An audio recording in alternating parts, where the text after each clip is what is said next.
Foundations of Amateur Radio. The other day I was sitting on the couch lounging about when I came up with an idea, and then I picked up a circuit board, soldered down 100 or so components and built a noise-cancelling gadget, all within about an hour, right there, on my couch.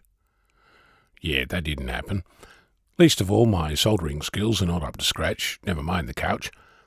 I did, however, build a noise-cancelling circuit, on my couch, in about an hour.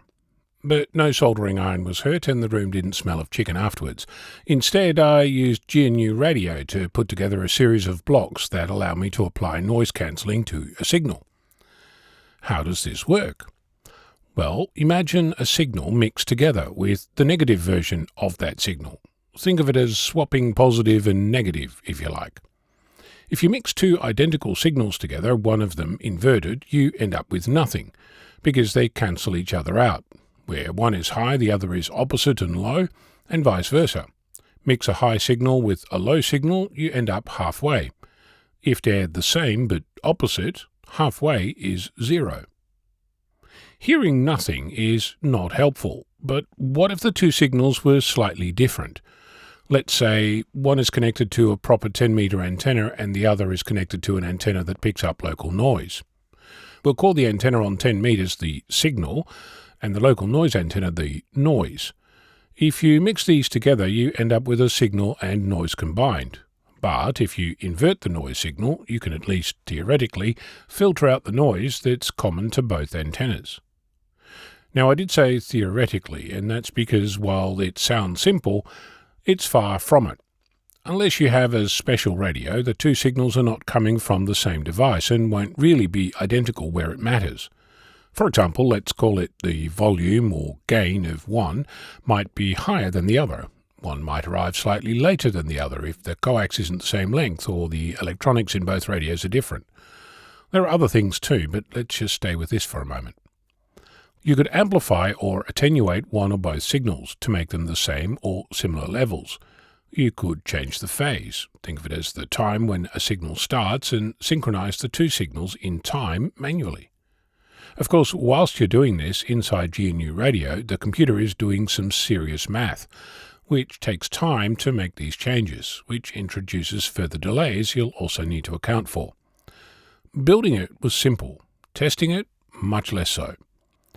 After coming to grips with the USB port on my computer, which for reasons best known to the manufacturer, Apple, switches off ports that are in use, I managed to get two RTL SDR dongles connected and working.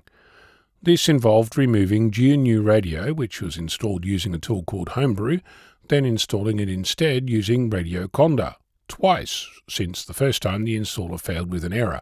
Actually 3 times, because the failed installation left all manner of rubbish behind, so that needed to be removed. Then I had to disconnect my keyboard and trackpad, because for reasons only known to the manufacturer, the same one, they won't play nice if there's an RTL SDR dongle plugged into the USB-C hub. I finally got this running, which in turn involved figuring out what the GNU Radio device arguments look like for a locally connected dongle. In case you're wondering, it's RTL equals 0 for the first one and RTL equals 1 for the second. Clearly this project is living up to its name, Bold Yak. Now I can invert a signal, I can amplify and attenuate it, change the phase, shift the frequency, swap the I and Q, do a complex conjugate, and have a user interface that can change these settings as required. I'm going to ignore the hour of my life I'm not getting back to understand how variables, parameters, and user interface items hang together and how they interact. It's logical, but it takes a bit to wrap your head around it, and I'm a software developer, so I don't envy you if you're not.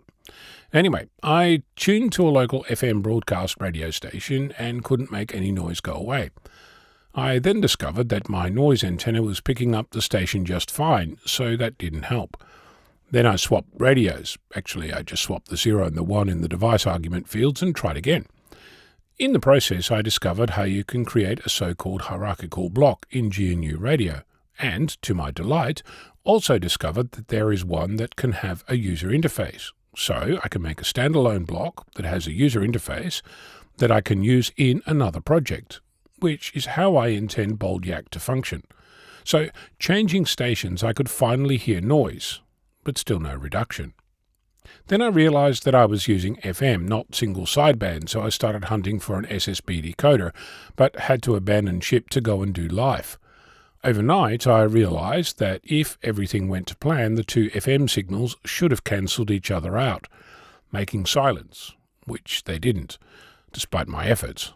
So, at this point, I have a thing that can alter noise and mix it with a signal for the purposes of noise reduction.